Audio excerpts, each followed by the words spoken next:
أعوذ بالله من الشيطان الرجيم. بسم الله الرحمن الرحيم. بسم الله وبحمده. السلام عليكم ورحمة الله تعالى وبركاته. الفاتحة. أعوذ بالله من الشيطان الرجيم. بسم الله الرحمن الرحيم. الحمد لله رب العالمين الرحمن الرحيم مالك يوم الدين. إياك نعبد وإياك نستعين. اهدنا الصراط المستقيم صراط الذين أنعمت عليهم غير المغضوب عليهم ولا الضالين. آمين. أعوذ بالله من الشيطان الرجيم. بسم الله الرحمن الرحيم. إن الله وملائكته يصلون على النبي يا أيها الذين آمنوا صلوا عليه وسلموا تسليما. اللهم صل على سيدنا محمد عبدك ورسولك النبي الأمي وعلى آله وسلم. اللهم صل على سيدنا محمد عبدك ورسولك النبي الأمي وعلى آله وسلم. اللهم صل على سيدنا محمد عبدك ورسولك النبي الأمي وعلى آله وسلم. اللهم صل على سيدنا محمد عبدك ورسولك النبي الأمي وعلى آله وسلم. اللهم صل على سيدنا محمد عبدك ورسولك النبي الأمي وعلى آله وسلم. اللهم صل على سيدنا محمد عبدك ورسولك النبي الأمي وعلى آله وسلم. اللهم صل على سيدنا محمد عبدك ورسولك النبي الأمي وعلى آله وسلم. اللهم صل على سيدنا محمد عبدك ورسولك النبي الأمي وعلى آله وسلم. اللهم صل على سيدنا محمد عبدك ورسولك النبي الأمي وعلى آله وسلم. اللهم صل على سيدنا محمد عبدك ورسولك النبي الأمي وعلى آله وسلم. اللهم صل على سيدنا محمد عبدك ورسولك النبي الأمي وعلى آله وسلم عدد ما وسعه علم الله.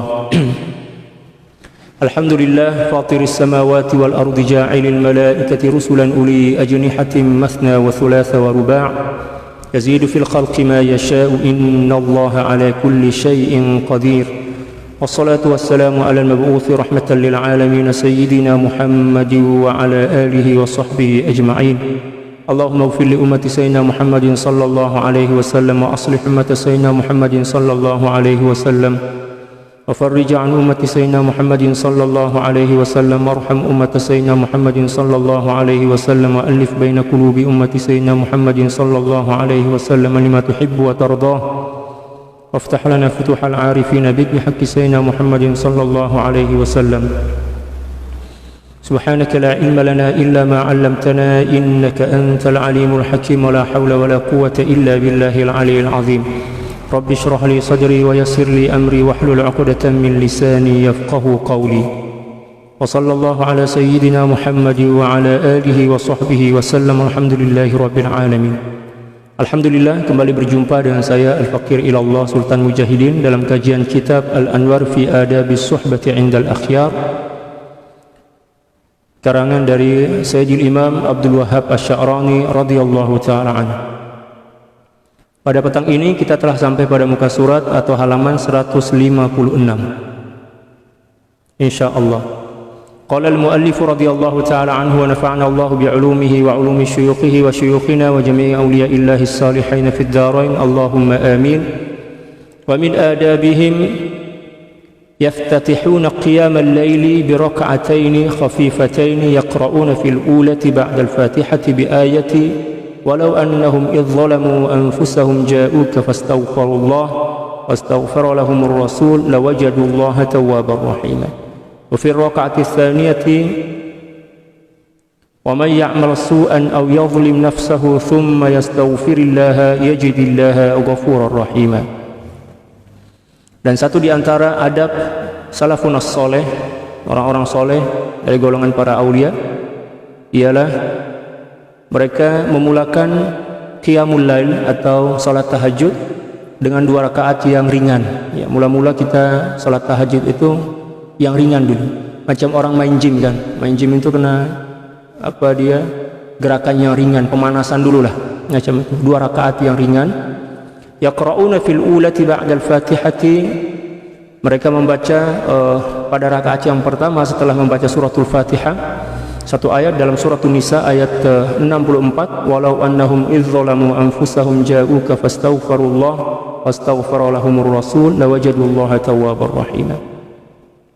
Yang bermaksud kalau sekiranya mereka menzalimi diri mereka sendiri, kemudian mendatangi engkau wahai nabiku, ya, Nabi Muhammad sallallahu alaihi wasallam, fastaghfirullah, lalu kemudian mereka memohon keampunan kepada Allah Subhanahu wa taala, wastaghfara lahumur rasul, dan baginda sallallahu alaihi wasallam juga memohonkan keampunan ke atas mereka, lawajadullaha tawwabar rahima, niscaya mesti mereka akan menemukan Allah Subhanahu wa taala sebagai zat yang maha penerima taubat dan juga maha penyayang. Ini satu di antara ayat yang selalu diamalkan oleh para aulia ketika nak mulakan qiyamul lail. Rakaat pertama baca suratul Fatihah, lepas itu selepas suratul Fatihah membaca ayat 64 daripada suratul Nisa. Ringan-ringan dulu. Selalunya para aulia membaca salat qiyamul lail ini 11 rakaat, 8 rakaat salat tahajud, 3 rakaat pula salat witir. Tapi kalau sekiranya lebih daripada itu tak ada masalah, sebab salat tahajud ini tak punya batasan. Boleh 2, 4, ya, boleh 100, boleh 10, ikut kemampuan.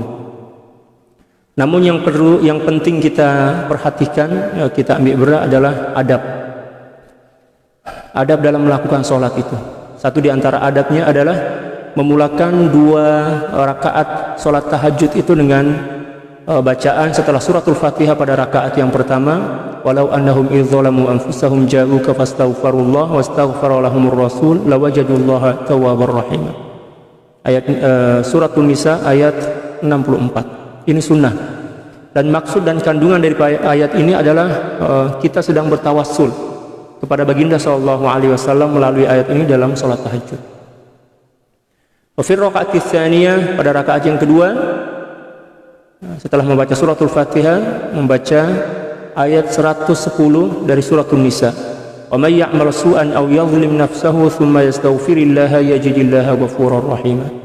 Maka sesiapa orang yang telah melakukan keburukan atau menzalimi diri dia sendiri, kemudian dia memohon ampun kepada Allah Subhanahu wa taala, mestilah dia akan menemui Allah Subhanahu wa taala sebagai zat yang maha pengampun dan juga maha penyayang.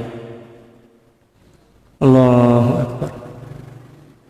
Tapi kalau sekiranya kita tak hafaz 2 ayat ini, bolehlah guna surah-surah pendek, qul huwallahu ahad, atau pada rakaat yang pertama setelah baca suratul Fatihah itu baca qul ya ayyuhal kafirun, manakala rakaat yang kedua setelah suratul Fatihah baca qul huwallahu ahad. Nanti pada rakaat yang keempat, ketiga dan keempat nak ulang seperti mana yang dia buat sebelum itu pun tak ada masalah. Janji solat macam itulah. Nak baca suratul Fatihah pun lepas tu baca qul a'udzu birabbin nas, tak ada masalah juga. Janji kita solat tahajud. Biasakan diri solat tahajud. Walaupun setakat 2 rakaat. Sebab solat tahajud ini merupakan solat sunat yang paling mulia di sisi Allah Subhanahu wa taala. Sesiapa orang yang melakukan dan mendirikan sholat tahajud dengan istiqamah dan hati yang ikhlas, Allah Subhanahu wa taala akan membersihkan dan menyucikan jiwa dia dan juga akan mengangkat derajatnya di sisi Allah Subhanahu wa taala. Allah Subhanahu wa taala berfirman dalam suratul Isra, "Wa minal laili fatahajjad bihi nafilatan lak, asa ay yab'atsaka rabbuka maqaman mahmuda." Siapa orang yang rajin sholat tahajud walaupun 2 rakaat, janji dia istiqamah, maka Allah Subhanahu wa taala akan mengangkat derajatnya. Allah akan letak pada maqam yang dipanggil maqam mahmuda, maqam terpuji, ya, yang paling mulia lah itu maqam mahmuda nama dia, maqam mahmuda. Ya, secara bertahap lah, 2 rakaat aja dulu janji kita buat. Dah 2 rakaat kita boleh buat dalam 40 hari, nampak kita masih boleh lagi tambahlah 2 rakaat dengan surah-surah yang pendek. Janji kita buat. Walaupun mungkin kita dalam keadaan ngantuk, walaupun kita dalam keadaan malas, tak seberapa semangat, tak boleh khusyuk, tak ada masalah. Janji buat aja. Sebab khusyuk, ikhlas, demikian juga jujur itu merupakan hadiah daripada Allah Subhanahu wa taala yang diberi kepada seorang hamba setelah seorang hamba itu berusaha, berikhtiar untuk melakukan ibadah. Wa qad hubbiba li an aqula biqalbi wa lisani ba'da salam, dan telah menjadi sesuatu yang aku sukai, ya, kata Al-Imam Sya'rani, saya berdoa dengan hati dan lisan saya setelah salam solat, setelah salam kan, ya, doa beliau, ya sayyidi wahai Rasulullah, Sayyidi ya Rasulullah, istaghfirli rabbi, tolong mintakan ampun, pohonkan ampun kepada Allah atas dosa-dosaku. Jadi meminta kepada baginda sallallahu alaihi wasallam agar memohonkan ampun atas dosa-dosa yang kita lakukan. Dan ini merupakan satu di antara sunnah yang senantiasa diamalkan oleh para ulama, para aulia, memohon kepada baginda sallallahu alaihi wasallam untuk mendoakan kita agar Allah Subhanahu wa taala mengampunkan dosa-dosa kita.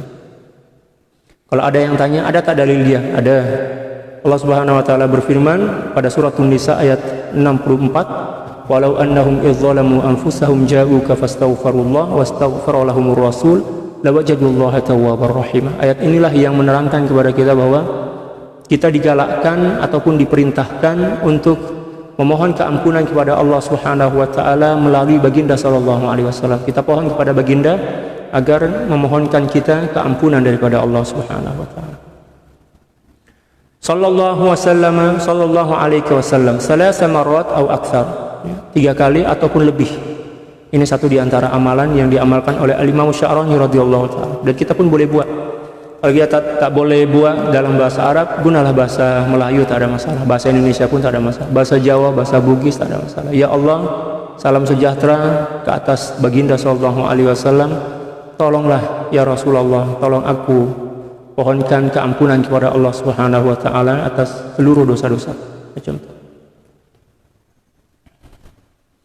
Allahumma alim tasu'an, ya Allah. Kemudian setelah itu barulah dia berdoa, ya Allah, engkau mengetahui, ambil tusu'an, saya telah melakukan keburukan, banyak keburukan.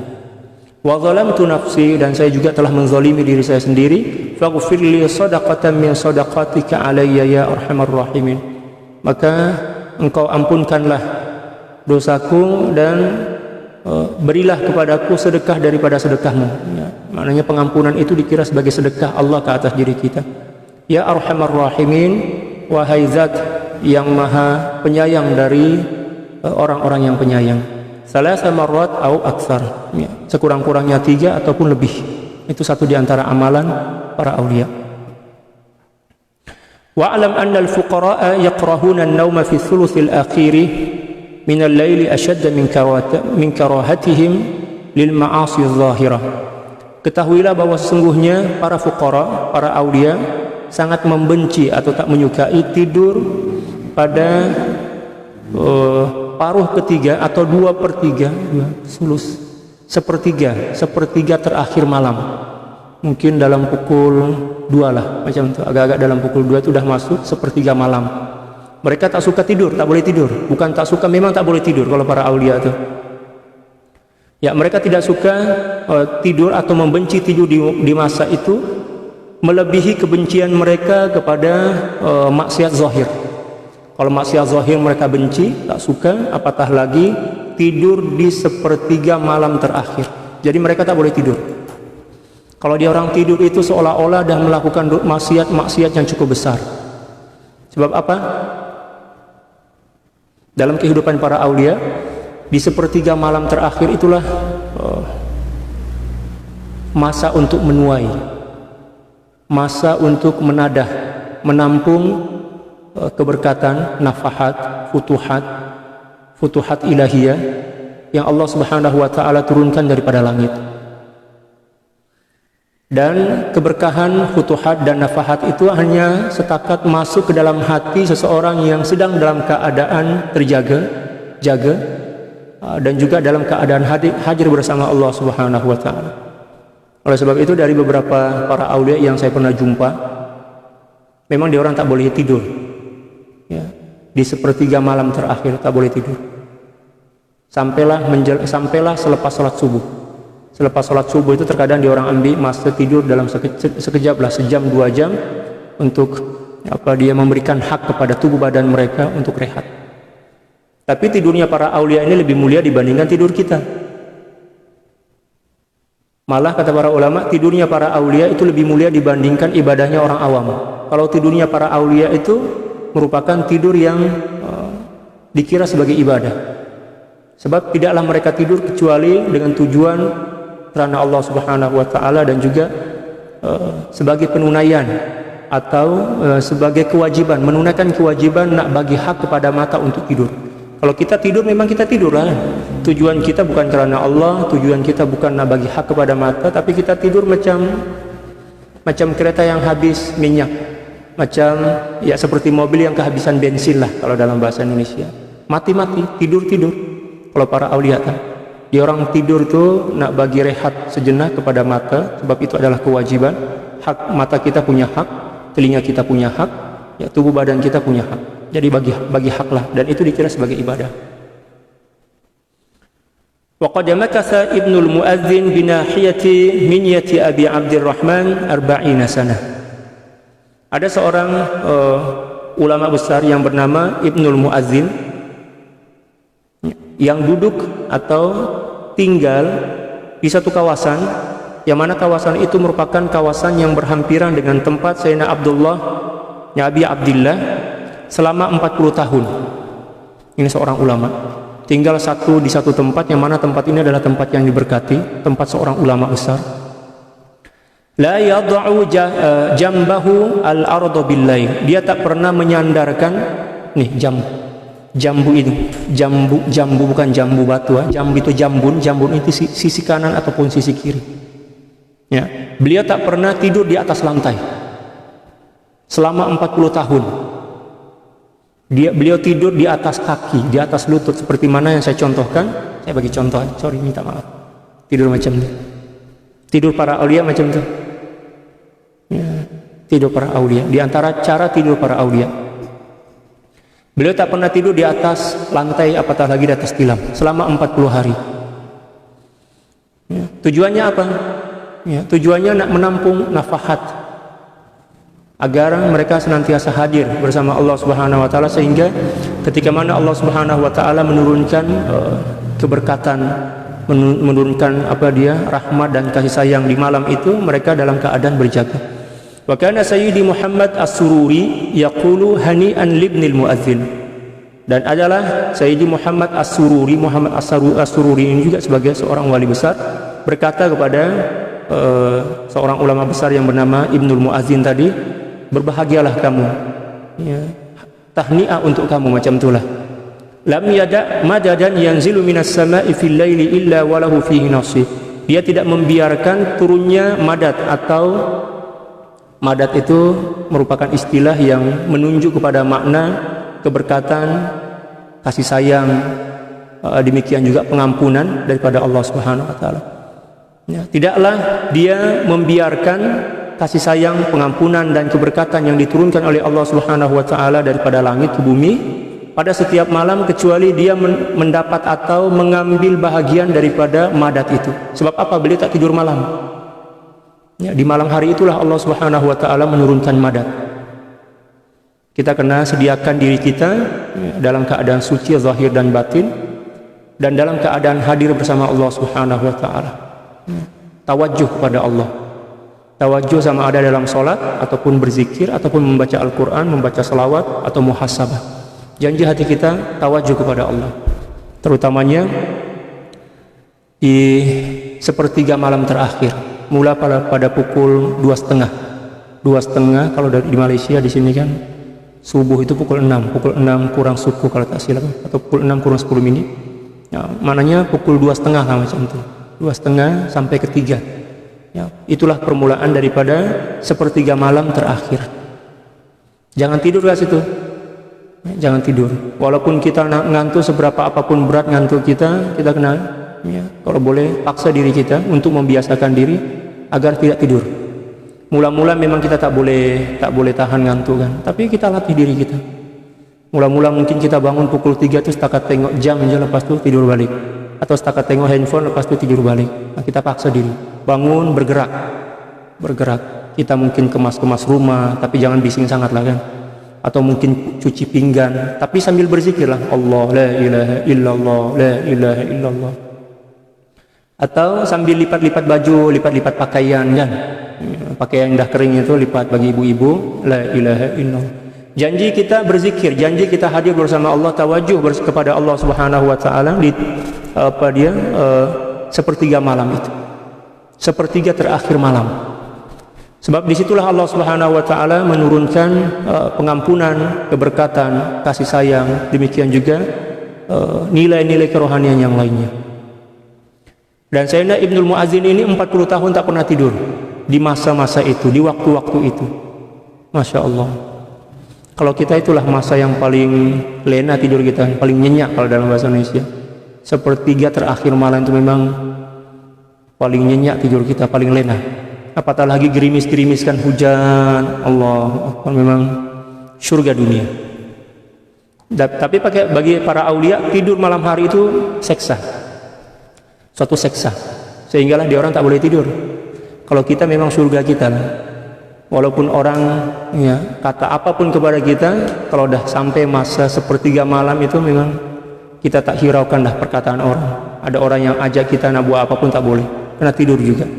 Sebab kita orang awam. Adapun para aulia memang dia orang tak boleh tidur. Terseksa hati mereka tertidur sepertiga terakhir malam itu.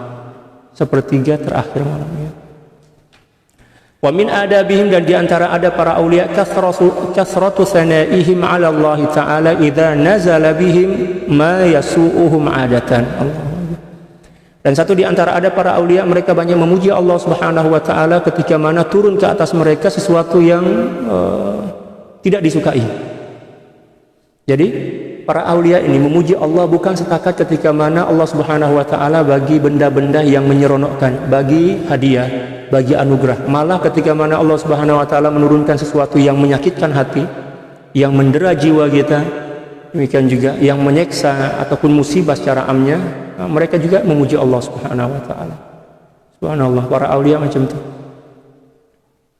Maqam mereka lah memang beza dengan kita. Li'ilmihim bi anna taqdiratihi ta'ala ala ibadihi ainul hikmati la bil hikmah.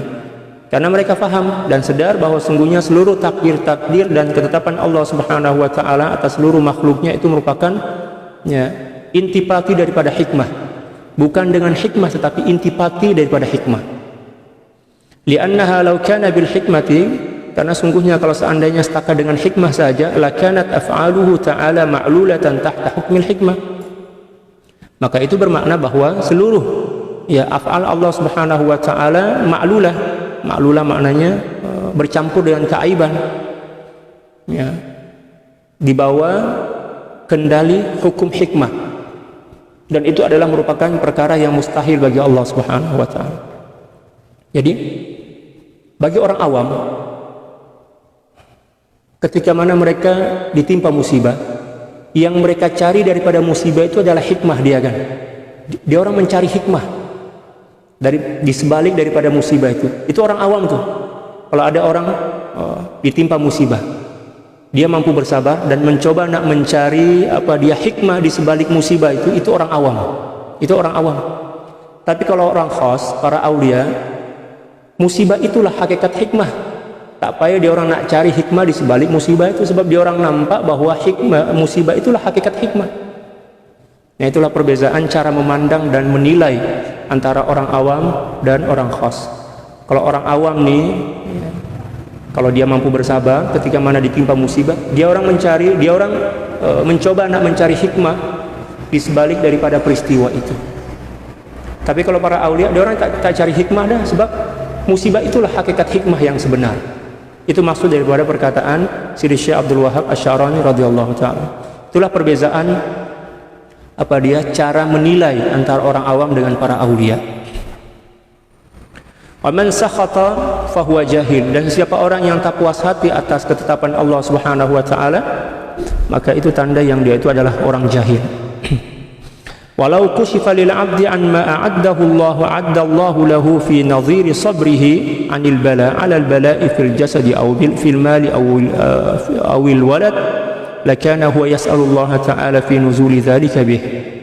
Kalau sekiranya tersingkap bagi seorang hamba apapun yang telah dijanjikan oleh Allah Subhanahu wa Ta'ala pada setiap musibah, pada setiap kesabaran yang ada pada diri mereka ketika mana bersemuka dengan bala dan bencana, sama ada dalam pada jasad mereka, pada harta benda dan anak mereka, maka niscaya mereka akan senantiasa memohon kepada Allah agar diturunkan musibah. Masya Allah, luar biasa.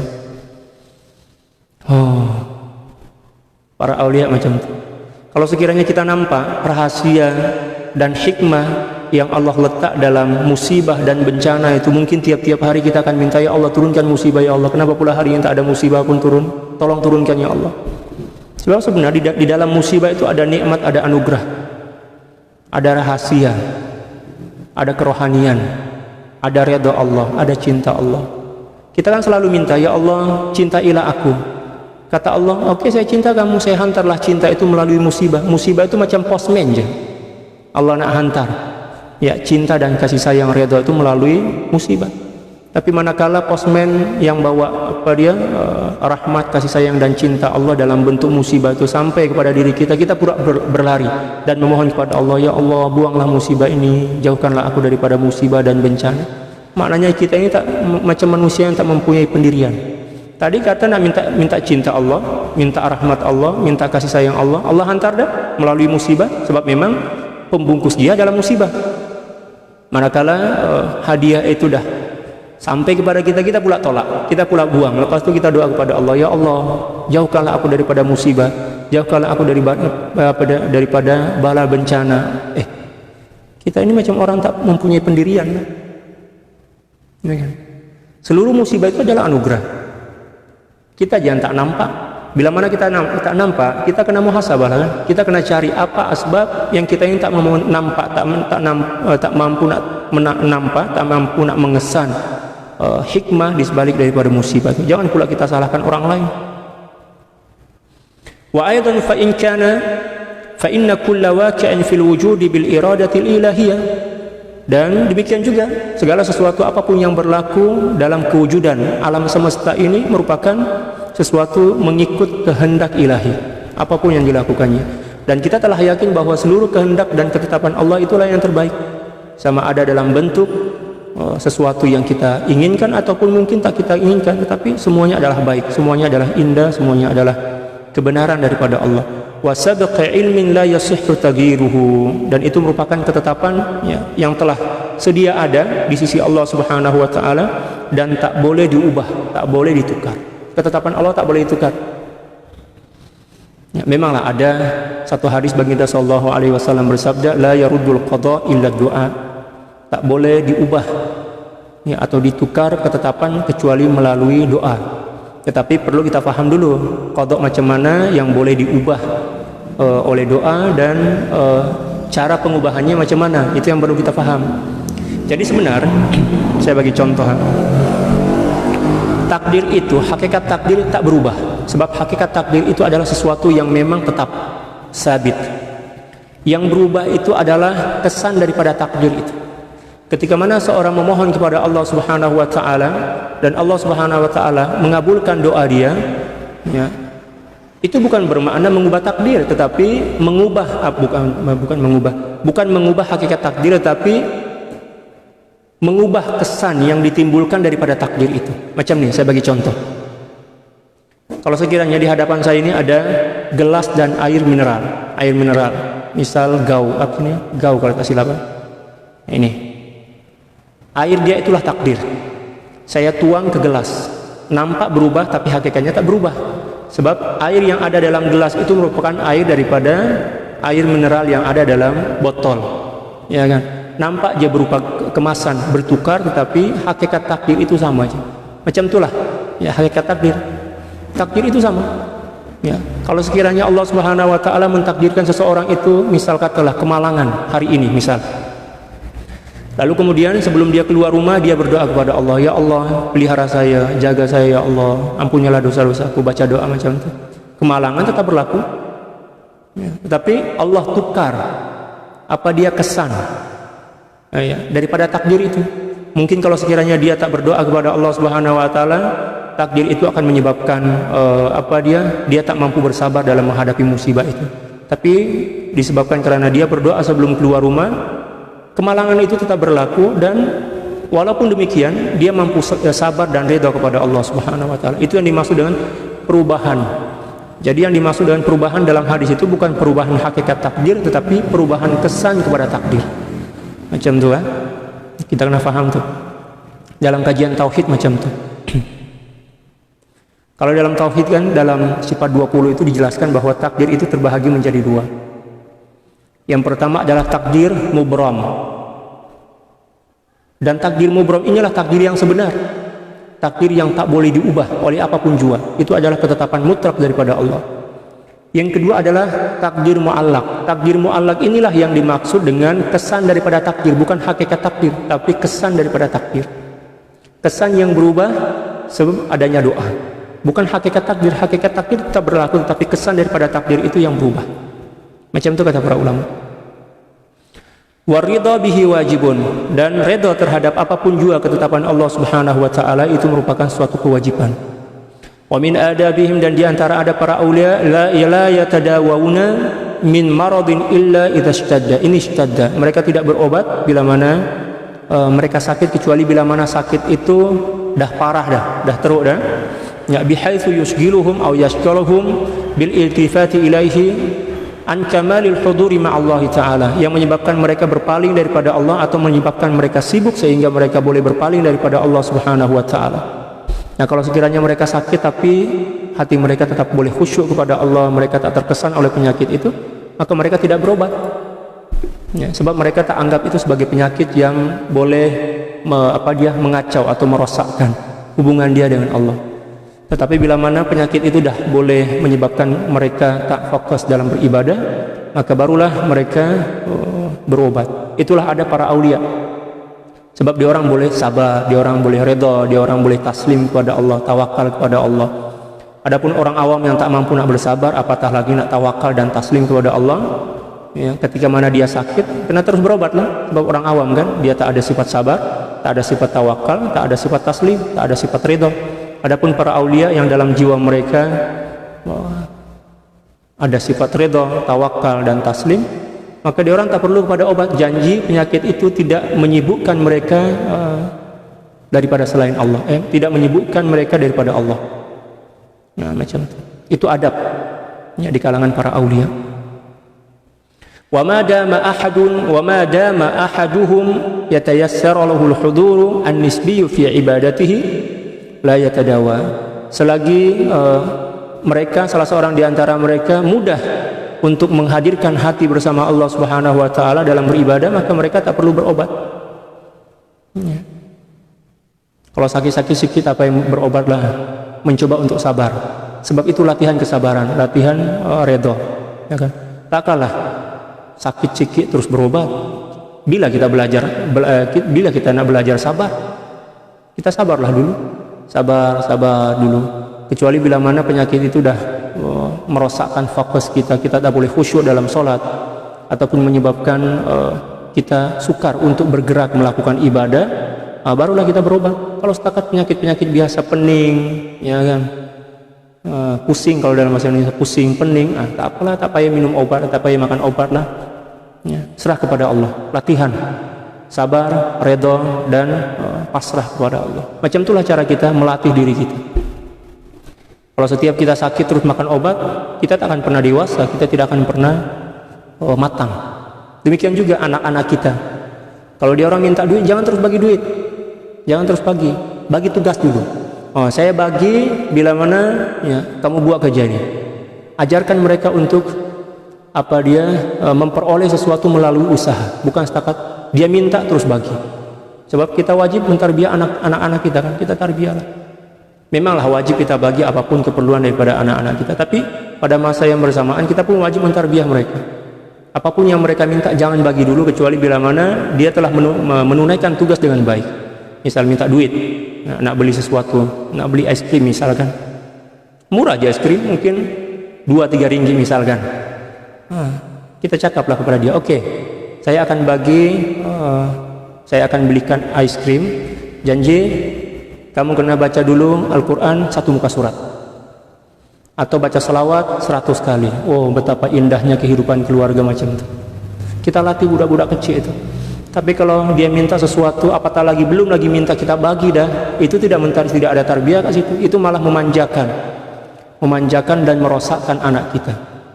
Dan itu yang banyak saya nampak kan, anak-anak di anak-anak yang sekarang lah, akhir zaman itu. Ya. Kecil-kecil dah pegang handphone. Budak-budak kecil lagi pandai main handphone dibandingkan orang-orang dewasa sekarang. Sebab apa? Tak ada pendidikan, tak ada pendidikan karakter, tak ada pendidikan akhlak, tak ada tarbiyah langsung. Coba kita tengok orang-orang zaman dahulu, walaupun umur belasan tahun misalkan, umur 11 tahun, 12 tahun, tapi udah matang dah. Ya, boleh layan diri, boleh urus diri sendiri. Ya. Boleh cuci baju sendiri, basuh baju sendiri, basuh pinggan sendiri, boleh masak, ya kan, boleh kemas-kemas rumah, menyapu halaman dan lain sebagainya. Tapi kita tengok sekarang anak-anak sekarang, malah terkadang ada umur udah 30 tahun tak pandai masak. Kalau masak air itu bolehlah, masak Maggi, masak air bolehlah, masak telur boleh, tapi nak masak nasi goreng pun tak boleh. Macam mana boleh boleh menghadapi cabaran kehidupan yang semakin berat? Ya. Saya jumpa dengan beberapa kawan sekolah dulu. Masa masih remaja, masya Allah, nampak pemikirannya itu cukup matang. Ya, cukup matang. Boleh bantu-bantu orang tua, ya kan, tanpa disuruh. Kalau sekarang cobalah anak-anak kita, jangankan untuk bantu orang tua, untuk layan diri pun tak boleh. Ya kan? Kalau zaman-zaman dahulu kami itu, pengalaman saya lah bersama ya keluarga. Jadi umur belasan tahun kena basuh baju sendiri, belajar basuh baju sendiri. Ibu akan ajar, basuh baju. Tengoklah kalau tak seberapa bersih, nanti dia bagi tahu lah, oh cara membersihkannya macam ni. Atau terkadang-kadang kami orang diajak, jom kita pergi basuh baju bersama-sama, basuh baju. Kan tengoklah cara ibu itu macam mana basuh baju, kita pun contoh lah, oh macam ni. Jadi kita diajar untuk mandiri lah, untuk berdikari kalau dalam bahasa Melayu. Kalau dalam bahasa Indonesia dipanggil mandiri. Ya, seperti itu. Kalau sekarang Allahu Akbar, terkadang-kadang umur dah 35 tahun, masak pun tak pandai, kemas-kemas rumah pun tak pandai. Oh, tak apalah, ke laut je, tenggelamkan di laut. Ya, macam mana nak bersemuka dengan cabaran-cabaran zaman yang akan semakin besar? Macam mana nak menikah itu bukan senang. Ya. Itulah mentaliti manusia akhir zaman. Kalau zaman dahulu memang luar biasa. Umur 12 tahun, umur 15 tahun dah boleh menikah, dan sebab apa? Matang. Mereka dah matang. Kalau sekarang umur 35 tahun, tengok perangai dia macam budak-budak umur zaman dahulu lah. Mungkin umur 12 tahun. Ya, tak matang langsung, tak dewasa lah. Ruginya kita hidup macam itu. Ya. Kita kena tukar, kita kena betul-betul bersungguh-sungguhlah mentarbiyah anak-anak kita agar menjadi penerus perjuangan baginda sallallahu alaihi wasallam. Thumma la budda ma'at tadawi bi syartihi min mura'ati niyatit tadawi. Kemudian kata beliau, hendaklah seseorang yang bila mana ingin berobat, ya, mengambil obat, maka dia kena mengambil obat itu sesuai dengan syarat. Di antaranya adalah meraihkan niat, meraihkan niat dikala atau di saat berobat. Kena letak niat dalam hati kita berobat itu. Apa niat kita? Lillahi ta'ala. Ya Allah, saya berniat berobat ini lillahi ta'ala. Hingga kalau sekiranya setelah kita berobat ternyata Allah tak bagi kesembuhan lagi, kita tidak akan kecewa, kita tidak akan sakit hati. Tapi kalau sekiranya kita berobat, kita tak ada niat, ataupun tujuan kita setakat nak sembuh, dan setelah kita makan obat banyak, makan obat misalkan, tapi Allah tak bagi kesembuhan lagi, maka penyakit kita akan semakin bertambah-tambah, dan kita akan semakin kecewa, sakit hati, dan itu yang banyak berlaku. Jadi tujuan kita berobat itu sebenarnya bukan nak sembuh. Tujuan kita berobat itu adalah menunaikan perintah beribadah kepada Allah, sebab memang kita diperintah untuk berobat. Bila mana tujuan kita dalam berobat itu, makan obat itu adalah menunaikan perintah Allah Subhanahu wa taala untuk beribadah. Walaupun setelah kita berobat kita tak sembuh lagi, Allah tak bagi kesembuhan lagi, kita tidak akan pernah dikecewakan oleh Allah Subhanahu wa taala. Kita akan gembira, happy, senantiasa happy. Tapi kalau tujuan kita sembuh, Allah tak bagi kesembuhan lagi, semakin sakitlah kita, semakin menderita. Nah, itulah satu di antara ajaran tasawuf yang perlu kita amalkan. Dewasalah kita, ya, matanglah kita. Jangan macam budak-budak, umur dah 50 tahun, 70 tahun, tapi perangai pula macam budak-budak kecil. Wa dzalika bi an tadawa qiyaman biwajibi haqqi amatillahi ta'ala. Dengan cara, kata beliau menggambarkan macam mana letak niat itu, yaitu berniat makan obat atau minum obat kalau dalam bahasa Indonesia, dengan tujuan untuk menunaikan kewajiban kewajiban hamba kepada Allah Subhanahu wa taala untuk berobat. Idil haqqu ta'ala huwal malikul lil jismi, karena sungguhnya Allah Subhanahu wa taala lah yang memiliki seluruh jasad kita. Dan Allah Subhanahu wa taala juga memerintahkan kita untuk makan obat. Wal arifu innama yatadawa li ajli kauni dzatihi amatan lillah atau amatallahi ta'ala la li nafsihi huwa. Seorang yang arif billah, seorang yang mengenali Allah Subhanahu wa taala, sesungguhnya mereka berobat itu dengan tujuan menghambakan diri kepada Allah Subhanahu wa taala karena Allah, bukan karena dirinya, tetapi karena Allah. Fafarqun baina man tadawa qiyaman biwajibi haqqi rabbih wa baina man tadawa qiyaman bihaqqi wajibi nafsi. Maka ada perbedaan yang sangat besar antara seorang yang berobat dengan tujuan untuk menunaikan kewajiban kehambaan kepada Allah Subhanahu wa taala dan seorang yang berobat karena ingin sembuh. Ada perbedaan yang sangat jauh. Kalau kita berobat setakat nak sembuh, maknanya kita berobat karena makhluk. Kesembuhan itu makhluk. Tapi kalau kita makan obat dengan tujuan karena Allah, menunaikan perintah untuk berobat, maknanya kita berobat itu sebagai ibadah. Itu perbedaannya. Ikut niat, terpulang kepada niat. Innamal a'malu binniyat wa innamal likulli imri'in ma nawa. Allah Subhanahu wa taala berfirman, "Wa ma ya'qiluha illal 'alimun," dan tiadalah orang yang memahami perkara ini kecuali orang-orang yang memiliki ilmu pengetahuan. Wa nadhiru dzalika mahabbatuhum al-'afwa min qibalil haqqi ta'ala subhanahu wa ta'ala falaula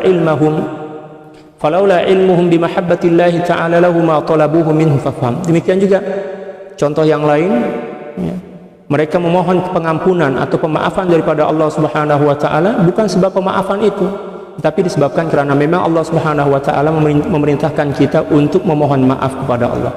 Jadi ketika mana kita memohon maaf, meminta ampun kepada Allah, bukan setakat agar Allah Subhanahu wa taala mengampunkan dosa kita, tapi lebih daripada itu, kita menunaikan perintah.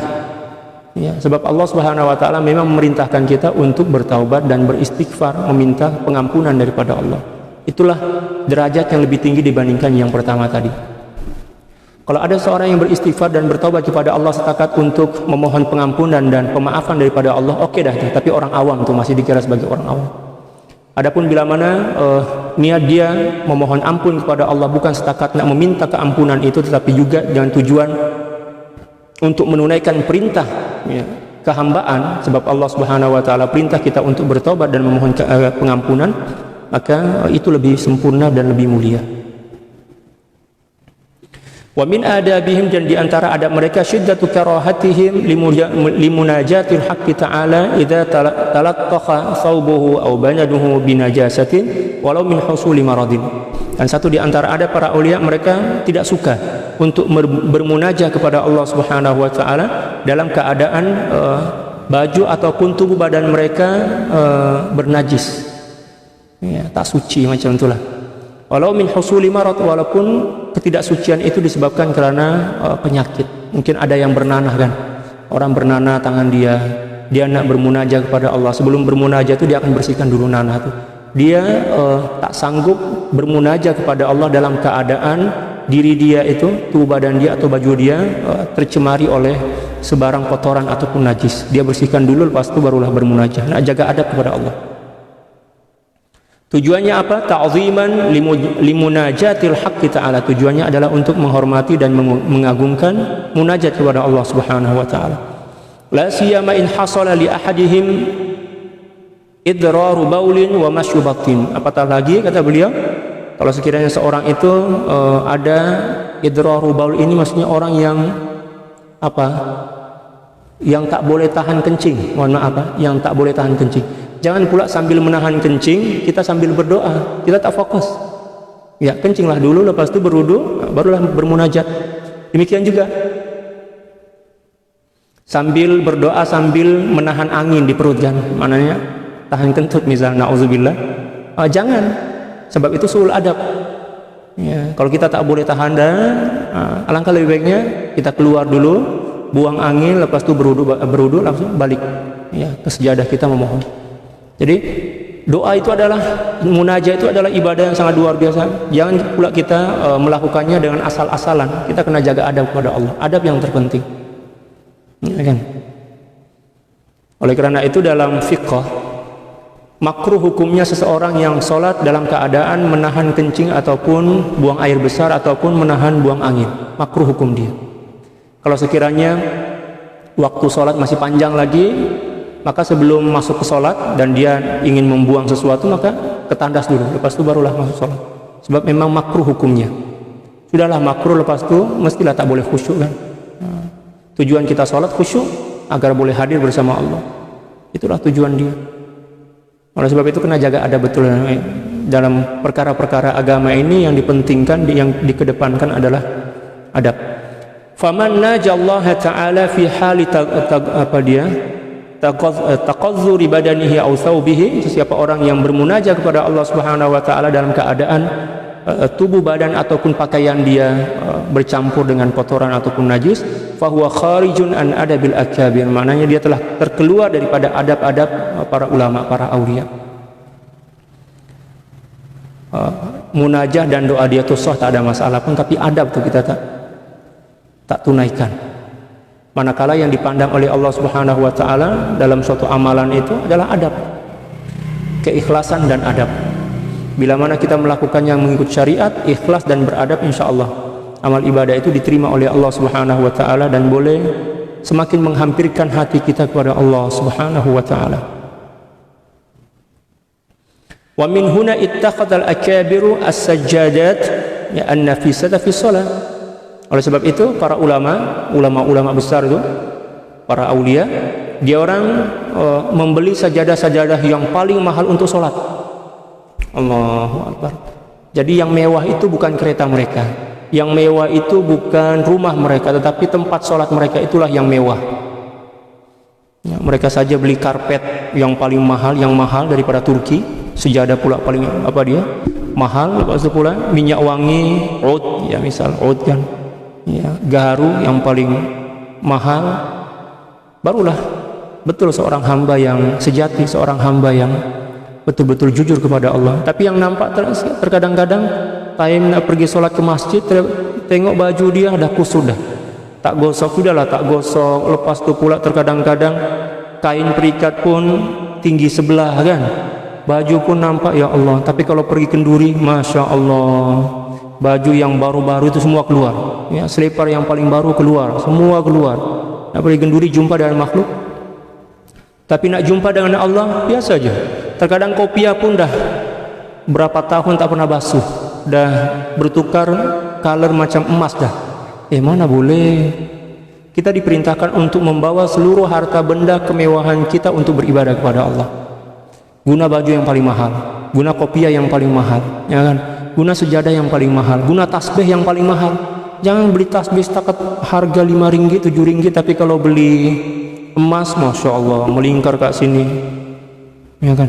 Janganlah. Allah Subhanahu wa taala berfirman, ya bani adam khudhu zinatakum 'inda kulli masjid wa kulu washrabu wa la tusrifu innahu la yuhibbul musrifin. Wahai anak keturunan Nabi Adam, bawalah perhiasan kalian bila mana hendak ke masjid. Maksudnya masjid sini maknanya nak solat. Bawa perhiasan yang paling mewah dengan tujuan apa dia? Nak menampakkan kesyukuran kepada Allah. Sebab menampakkan nikmat itu dengan tujuan lillah itu merupakan bahagian daripada kesyukuran. Nah, pergi pengajian gunalah kereta yang paling mahal. Kita ada kereta 3 misal, ada kancil, ada jenama kereta itu. Ada kancil, ada misal Myvi, lepas itu ada Innova. Guna Innova itu yang paling mahal. Jangan pula time pergi surau, pergi masjid, majlis guna kancil. Night time pergi jumpa dengan kawan, lepak-lepak ya kan, pergi kenduri, Innova itu kita basuh, kita kemas dengan baik. Nak jumpa dengan makhluk kita guna yang paling mahal, mewah, tapi nak jumpa dengan Allah kita biasa-biasa. Kena kemas, jumpa dengan Allah kena kemas. Islam mengajarkan keindahan ya kan. Allah Subhanahu para ulama mengatakan, satu riwayat hadis mengatakan, innallaha jamil la yuhibbu illa jamal. Innallaha jamilun yuhibbul jamal. Sesungguhnya Allah Subhanahu wa taala itu maha cantik dan tidak menyukai sesuatu kecuali yang cantik-cantik, yang bersih kan, yang kemas. Macam itu. Tujuannya apa? Ta'ziman li hadrati khitabillah taala. Tujuan kita, mereka beli sejadah yang paling mahal itu adalah untuk menghormati, mengagungkan ya hadratullah, mengagungkan Allah Subhanahu wa taala. Wa khafan ayyadusa ahadun birijlihi fi mahallin Allah takhayyalu fihi wujuda qurbillah taala. Dan mereka tidak berani ya untuk menjejakkan kaki mereka di tempat-tempat yang mereka menyangka bahwa tempat itu merupakan tempat yang mempunyai keberkatan daripada Allah. Misal, Allahu Akbar. Ada satu tempat kan, di mana seorang ulama pernah duduk kat situ mengajar, kat situ. Kita tidak dibenarkan sebagai orang awam menginjak tempat itu. Menginjak tempat itu tak dibenarkan, sebab itu adalah tempat yang dimuliakan oleh Allah. Di situ pernah duduk seorang ulama, seorang wali mengajar. Tak boleh itu, tak dibenarkan kita menginjakkan kaki di tempat itu. Kalau sekiranya kita ambil keberkatan, cium jalan, cium tempat itu, kecup di sini, kucup, macam itu, ambil keberkatan. Jangan pula kita injak, sebab benda-benda yang dihormati dan diagungkan oleh Allah Subhanahu wa taala, kita pun wajib untuk menghormati dan mengagungkannya. Wa may yu'azzim sya'airallah fa innaha min taqwal qulub. Dalam Al-Qur'an macam itu, siapa orang yang mengagungkan, memuliakan syiar-syiar Allah, tidaklah mereka melakukannya kecuali daripada gerakan hati yang bertakwa kepada Allah. Ya Rabb, ya. La li'illatin ukhra min ilalin nufus. Ya, bukan dengan tujuan-tujuan yang lain daripada keinginan hawa nafsu. Beli sejadah yang mahal itu bukan nak puaskan hati kita, bukan nak tunjuk yang kita ini kaya, tapi tujuan kita nak menzahirkan kesyukuran kepada Allah Subhanahu wa taala. Itulah ajaran daripada para ulama, para aulia berkenaan dan adab-adab berinteraksi dengan Allah Subhanahu wa taala dalam beribadah. Wallahu a'lam bissawab. Sebelum kita tutup majelis kita pada petang ini, saya nak mengajak kepada para jamaah sekalian untuk menghadiahkan suratul Fatihah kepada saudara dan guru kita semua yang meninggal subuh tadi, yaitu Al-Mukarram Syekh Husni Ginting Al-Langkati Al-Husafi ya, rahimahullahu ta'ala rahmatan wasi'ah, yang meninggal sebab sakit. Kesian beliau sakit. Beliau adalah orang yang periang, orang yang pandai bergurau, orang yang mempunyai ilmu yang cukup luas. Musnid Nusa Tenggara, Asia Tenggara. Beliau adalah ulama yang masyhur, yang dihormati oleh ulama-ulama dunia dan masih muda. Tapi itulah, Allah Subhanahu wa taala telah menjemput beliau, ya, mengambil beliau, sebab Allah Subhanahu wa taala lebih sayang, lebih cinta kepada beliau. Kita doakan moga-moga beliau dihimpun bersama para aulia, dihimpun bersama baginda sallallahu alaihi wasallam, dan diampunkan seluruh dosa-dosa beliau, dan juga senantiasa diberikan syafaat ya, oleh baginda sallallahu alaihi wasallam. Ala hadhihi niyyah wa ala kulli niyatin salihah bisirril Fatihah. A'udzu billahi minasyaitonir rajim. Bismillahirrahmanirrahim. Alhamdulillahirabbil alamin. Arrahmanir rahim. Maliki yaumiddin. Iyyaka na'budu wa iyyaka nasta'in. Ihdinas siratal mustaqim. Siratal ladzina an'amta 'alaihim ghairil maghdubi 'alaihim waladdallin. Amin. Inna Allaha wa malaikatahu yusalluna 'alan nabiy ya ayyuhalladzina amanu sallu 'alaihi wa sallimu taslima.